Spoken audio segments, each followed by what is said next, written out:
Welcome back to a lovely new episode of Pixel Peak. There's no Valentine's Day related news this week, Jean-Luc. But we can still make the puns, right? Oh, you want some puns? Here we go. This week we'll cover how THQ Nordic coupled up with Warhorse Studios in a $37 million deal. We'll also touch on details of the new Call of Duty game for this year and how Activision is really building relationships with both fans and newcomers to the series. After several weeks, Epic Games also slow danced their way out of some lawsuits about the dance emotes available for purchase in Fortnite. And of course, we'll talk about that Nintendo Direct, Fire Emblem 3 Houses, and how you should save the date for the delayed release of that title. We're also having a chat with our PlayStation Analyst Tanner Mizelle about the recent management changes in Sony Interactive Entertainment and why fans should be passionate about the decision. And to close out the show, we have our game reviewer Logan Berg to let us know his true feelings about the real-time strategy game, Legion. There's a lot to love about this week's episode, so let's jump right in. I'm Bobby Eggins. I'm Jean-Luc Clark, and we hope you enjoy your stay here on Pixel Peak.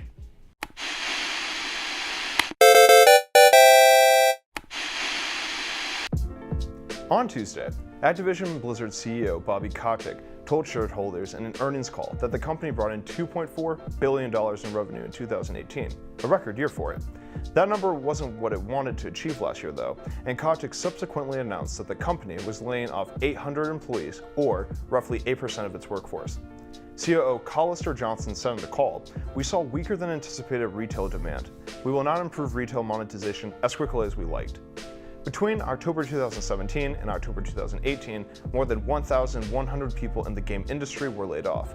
In a single day, Activision Blizzard nearly matched that number. This move also comes after Activision hired CFO Dennis Durkin in January and gave him a $15 million signing bonus on top of a $900,000 salary. Rumors of layoffs have been swirling around Blizzard since November, but they have been left to speculation before now. Earlier this week, Darksiders developer THQ Nordic announced that it had acquired Warhorse Studios, the developer of 2018's Kingdom Come: Deliverance. The deal, valued at around $37 million, came exactly 1 year after the release of Deliverance, which has surpassed 2 million copies sold collectively across all platforms. The two companies tangentially worked together in 2018 when Kingdom Come: Deliverance was published by Deep Silver, part of the parent company Koch Media, which THQ Nordic acquired in February of last year. In a press release, Warhorse CEO Martin Frivalski said, "Becoming part of THQ Nordic family is an important milestone for our studio. We began as a small startup with a handful of employees who were enthusiastic enough to join this challenging project. The skill of our team members, trust and support of our main investor, and passion of our fans, who supported development of Kingdom Come: Deliverance through a Kickstarter campaign, helped us grow to an international level." Last Tuesday, a Call of Duty title for 2019 was announced as part of Activision Blizzard's earnings report, and it's looking to be something that will shake up the formula. Activision's Cody Johnson assured both fans and newbies that the game would be appealing to everyone, with this year's title being a huge advancement for the series. In the same call, President of Activision, Rob Kostich, confirmed that the new entry would include a campaign, something that was previously absent in 2018's Black Ops 4, and something else, a vast multiplayer world and co-op gameplay. Kostich later said in the call, "Now, I wish I could tell you a lot more right now, but unfortunately, you're gonna have to wait. But I think it's gonna be really worth it. We can't wait to share with the world." This could mean a return of Black Ops 4's Battle Royale mode Blackout and New Light, but it could also be something completely different. We'll just have to wait to see what Activision has in store for us, as Kostich said we should. Sony's PlayStation Classic has seen price drop over price drop since its initial release late last year, but now it's looking at an all-time low, $40. The mini console was spotted in Walmart with this price tag last Tuesday, and Amazon has made the throwback console the same price since then. Despite the console flaunting classics like the original Grand Theft Auto, Final Fantasy VII, Metal Gear Solid, Resident Evil Director's Cut, and many more, it was because of the PlayStation Classic's poor reception and the exceeding quality of Nintendo's similar NES and SNES Classic that Sony's throwback console saw price drops to begin with. It's possible that a whopping 60% off of a collection of PlayStation's best, currently not remastered titles could bring the fans back, but regardless of how this discount pans out, Sony's position in the mini console market is still bittersweet. When Destiny developer announced its departure from Activision in January, it was heralded by fans as a studio breaking away from a large, controlling publisher and preserving its rights over its franchises. According to Activision's financial release, however, the two companies went their own separate ways because Destiny wasn't meeting the financial expectations that Activision had in mind for it. COO Collister Johnson reiterated that the split was still a mutual decision, but that Activision didn't expect the Destiny franchise to add to its income in 2019. In the earnings call, Johnson said, "As you know, we didn't own the underlying Destiny IP, and we do for all our other major franchises. Controlling the underlying IP gives us the chance to move with new experiences and new engagement models, which also come with new revenue streams and, of course, structurally higher economics when you own the IP." Controlling the Destiny IP may have been the saving grace for Bungie employees. As Blizzard workers saw this week, when Activision has complete control, their jobs might end up being on the chopping block instead of their company's partnership with the publisher. Since Fortnite's surge in popularity almost 2 years ago, developer Epic Games has been approached via lawsuit by Backpack Kid, 2Milli, and even Alfonso Ribeiro of The Fresh Prince of Bel-Air for putting their dance moves in the game as purchasable emotes. On Wednesday, Epic Games retaliated with an attempt to disarm 2Milli's case on the basis that, quote, "no one can own a dance step." The letter that was filed in California court states copyright law is clear that individual dance steps and simple dance routines are not protected by copyright, and Epic Games further claims that dance moves are part of the public domain because they are tools of free expression. To prove even more of a point, Epic Games said that 2Milli's move varies in tempo and composition from the associated Swipe It dance emote in-game. In Fortnite, the ribs of the player's character stay in place and their head moves to the side, where in the original dance, the ribs move side to side while the head faces forward. It's unclear if Epic Games will take similar actions against the other lawsuits it's received about dance emotes, but its statement on 2Milli's case have implied that filing a lawsuit over a dance move is a little far-fetched. When it was announced last year, Fire Emblem Three Houses was originally planned to release in spring 2019. In Wednesday's Nintendo Direct, however, Nintendo Deputy Manager Yoshiaki Kozumi announced that the game needed additional development time and had been pushed back to a late July release date. This is the second of such moves in 2019 for Nintendo, as the company announced last month that it had pushed back the release of Metroid Prime 4 on Switch, completely scrapping the current build and restarting from scratch. The Nintendo Direct did give additional information about Fire Emblem in the meantime, though.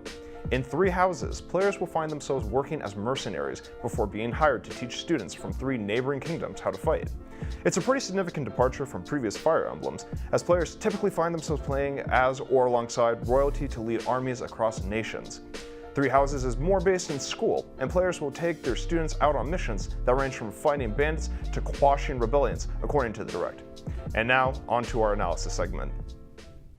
There are some interesting changes happening at Sony Interactive Entertainment. Today, we have writer and PlayStation analyst Tanner Mizelle here to give us an in-depth look at what that means and the future of the company. Tanner, thanks for joining us.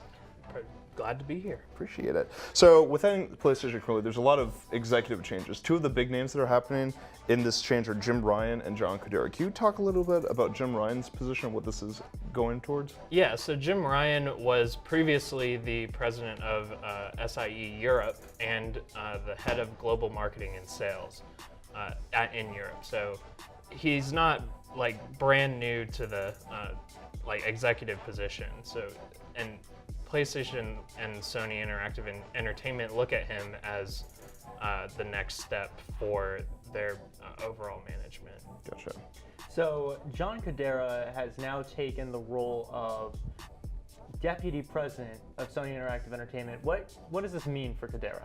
They haven't said a lot about the change with Kodera's position, but they have said that he will be working on PlayStation Network and further innovating and advancing that service. It has over 90 million users, so it's still important of a role, but it still has a little bit of ways to go to exceed that of Xbox Live Gold and Nintendo Switch Online.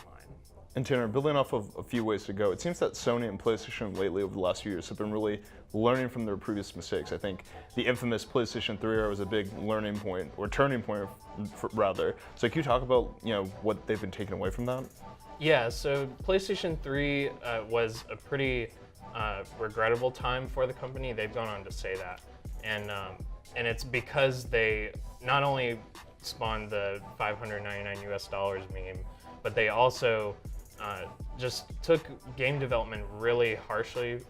Like they were struggling to keep up and stay ahead of the game, ahead of Xbox 360, and they were just implementing all these rules that basically ignored the fans. So they've been learning from that, and they used the PlayStation 4 as kind of a fresh start to PR and the way they develop games in general. Speaking of fans, there was a lot of confusion and kind of, I'd say, disagreement with Sony's show at E3 before they pulled out. Can you tell us a little more about that? Yeah, so I think they were just trying a bunch of new things that weren't necessarily suitable for a game conference. They've established a PlayStation experience, as the name implies, to give a new experience and a unique experience for PlayStation fans, and that's what they were trying to do at E3. They saw it didn't really work for that audience and decided to leave then. But Nintendo and Microsoft have kind of followed suit with their own events, like Nintendo Directs Nintendo's been doing for a while, and Xbox's XO, whatever year it is, they've been transitioning to events outside of E3 to announce games, and PlayStation was just the first to realize that and step out of E3. So at the end of the day, Tanner, with all these changes and wanting to step into a more positive experience, is this PlayStation and Sony just trying to be genuine to their fans, or is it just more of a positive PR campaign? Well, I think with any disappointing event like the PlayStation 3 era, I think that they were just trying to recover from that, and the overall feelings that they have about their company have been changing. And I think that is in interest of the fans. I mean, fans are the people who bring in revenue, and I think that it's a wise choice for them to listen to it, and I do think it is genuine. Gotcha. So whenever management changes, the future of a company can change. What can Sony Interactive Entertainment kind of expect going forward? I can understand why people might think Jim Ryan is a little bit controversial, because he made statements to Time magazine 2 years ago about backwards compatibility and how he thought people wouldn't really want to play the games on the PlayStation 1 and PlayStation 2. But in those same words, he is a forward thinker, and that is clearly what Sony Interactive Entertainment is trying to go for, is a vision for the future. Thanks to Tanner Mizelle for joining us today, and now on to Kristen for this week's editorial.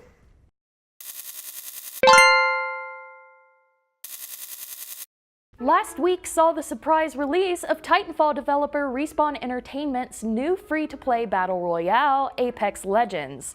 And one of the most exciting aspects of it is its cast.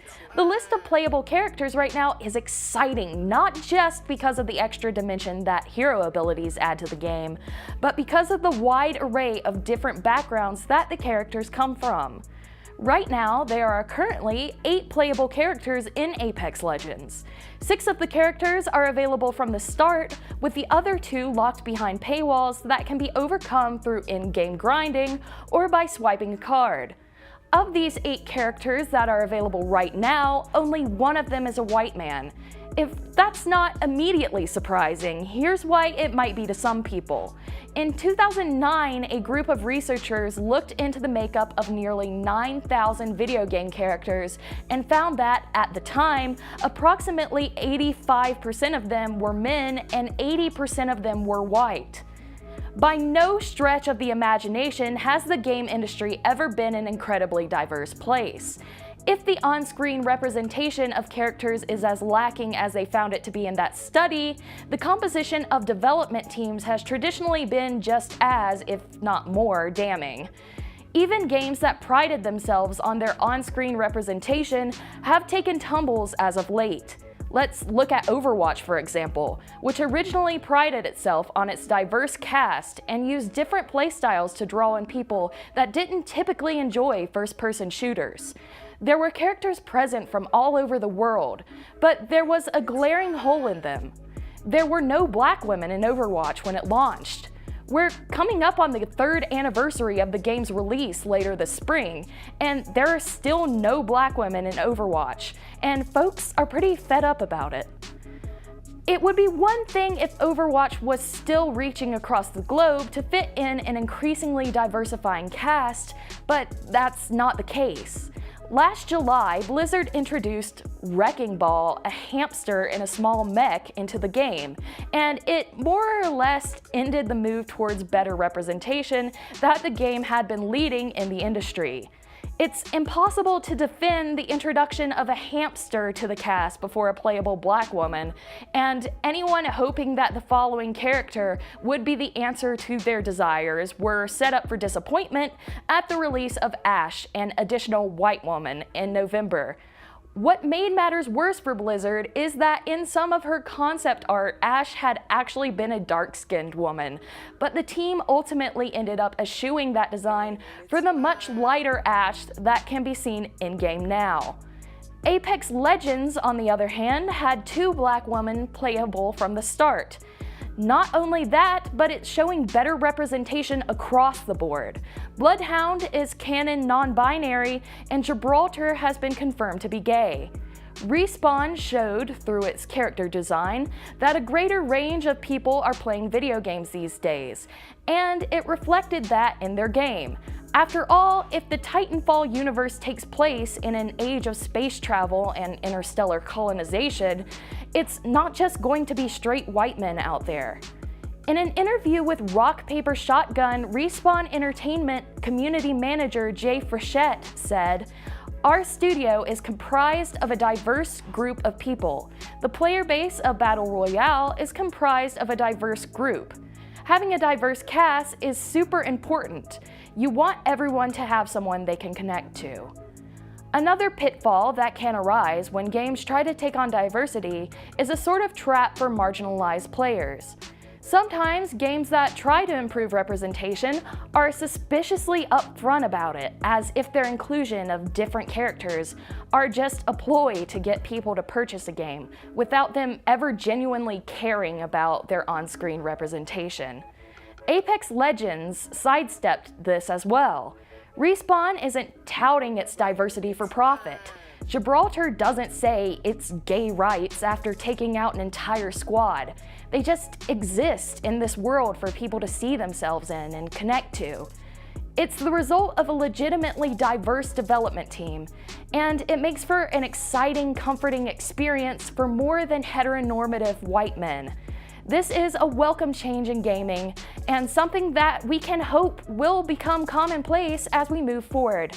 And now, let's welcome back Logan Berg for this week's game review. Brothers and sisters of the faith, this game review has been delivered unto me from God himself, and I as his prophet will decree his new commandment, thou shalt cyberpunk.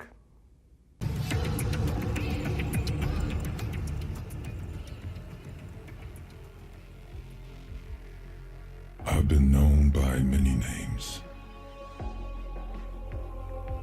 Prophet, Savior, liar, murderer.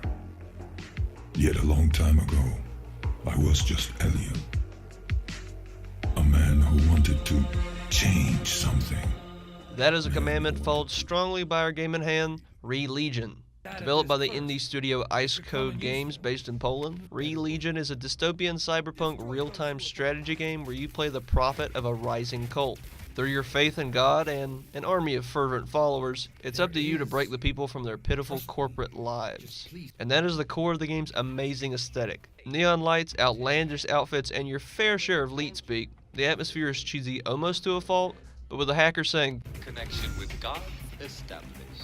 I can't help but enjoy it for what it is. Currency is called crypto for slang. You fight a corporate fat cat in a mechanized chair. And your disciples look like extras from the Matrix. The blend of techno-noir and religion is done so interestingly. Faction upgrades, called Dogma, give cool flavor, expanding on tidbits like the fact that your religion has its own terms and services agreement. Truly the pinnacle of civilization. However, if only the gameplay was as sleek as the thematics. As a real-time strategy game, naturally a place where you have to look is in how your units act. Pathfinding, target prioritization, and unit abilities to add an extra layer to the combat are all vital necessities. We're talking about a genre pioneered by the likes of StarCraft, and I have to say, in all three of those aspects, Re-Legion was lacking. Movement could be downright infuriating. When moving your forces as a group, they often get spread apart and disorganized, due in part to going wildly different speeds or units just getting confused. In an RTS, positioning is key, and when your weak range units spaz out and go into the front lines, what can you do? And on the management of your economy backed by crypto and faith gatherers, I've often come around to see a source of revenue just stuck on nothing instead of actually contributing. It felt like I had to constantly babysit my forces. And when combat actually started, it felt like a mosh pit. For one, your gang of gaudy purple-clad followers aren't super well defined from one another, and I sometimes lost track of a character I wanted to specifically move. Using abilities likewise felt rough because of how chaotic and quick battles went. This just encouraged me to forego trying them, and instead I just spammed and spammed units. I will say though, I enjoyed the underlying concept of how you created units. Rather than materializing out of thin air from a base, a big part of keeping your war machine rolling is converting NPCs and enemies to your cause. The Prophet can do it himself, but you'll soon rely on wandering street preachers to keep a good stable of followers to replenish your forces. Touches like this, again, do well to back the thematic positives of Re-Legion. That's what keeps me wavering back and forth on this title. It's very clear to me that Ice Code Games had a vision for this game, and I have to commend them for trying something unique with a lot of potential. But I still think it's just that, potential. Re-Legion is the sort of game I believe I'll come back to after I heard about a good amount of post-launch fixes. And I'll certainly keep my ear out for some sort of follow-up game where they spend more time tinkering with the actual gameplay mechanics. With hope and prayer, maybe they'll iron out some of the more glaring issues soon. For those reasons, I have to call Re-Legion an average game. And now it is in the hands of the Lord to exorcise the foul demons of bugginess from this creation. But they shall have my faith. And now to Bobby and John Luke, take it away. And I think that ends our show. We hope you adored it. Do you ever run out of puns? Nope, and we also never stop posting on our social media accounts, which you should follow. You can find us on Facebook, Twitter, and Instagram at Pixel Peak AppTV. And you can watch our show live every Saturday at 2 on AppTV or YouTube. This episode wouldn't have been nearly as good without our incredible cast. Thanks to PlayStation analyst and writer Tanner Mizelle, writer Mack Stein, and producers Kyle Presley and Caitlin Holly for making this episode possible. Thanks for watching, and we hope you enjoyed your stay here on Pixel Peak.